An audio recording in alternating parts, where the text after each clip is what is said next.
Welcome to Riverside Country Park, nestled along the banks of the River Medway in Kent. Stretching out into the water ahead of us is this long, straight causeway, known by a rather grim and unusual name, Horrid Hill. Despite its peaceful, flat appearance today, local folklore ties its name to the harsh history of old convict prison ships anchored in the estuary and the grueling industrial labor that once shaped this very stretch of land.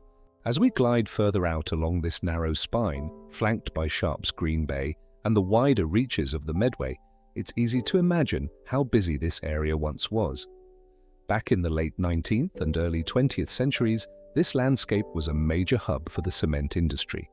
Workers, often called muddies, would harvest river mud from the tidal flats, combining it with local chalk to fuel a booming trade, transporting everything via light railways and barges. As we approach the far end of the causeway and makes its smooth turn, we get a sweeping look at where the land meets the open estuary. Decades ago, this outer tip saw barges docking and workers handling raw materials for the local kilns. Today, it's completely quiet, swapped for wide skies, rippling water, and the natural rhythms of the tide. Today, those heavy industrial operations are entirely gone, replaced by peaceful salt marshes and wide open skies over the estuary. Long before this area was shaped by industry, these very waters carried a much darker reputation. During the 18th and 19th centuries, decommissioned warships known as prison hulks were anchored out in the Medway estuary, holding convicts and prisoners of war in brutal conditions. Local folklore tells of desperate inmates attempting to swim across the mudflats to the safety of this isolated rise, giving rise to dark tales of recapture and the grim origins of the name Horrid Hill. Heading back down the causeway, the focus shifts entirely to the natural beauty of Riverside Country Park. With the heavy industry of the past long faded into local memory, this peaceful stretch of the Medway estuary now offers a tranquil sanctuary for walkers, birdlife, and anyone looking to experience a quiet slice of Kent's evolving landscape. Before following the trails out to the wilder salt marshes, the journey begins right here at the park's main visitor hub.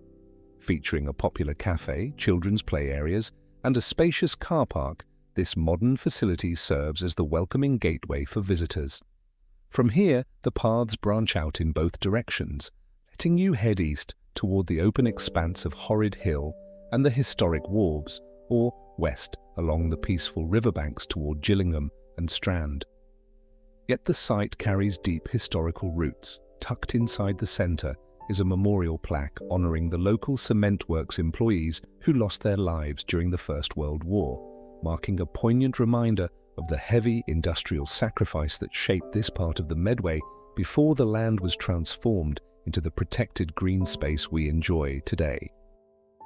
Just off the path as we leave the causeway, we encounter this large concrete pad sitting on the edge of Sharp's Green Bay.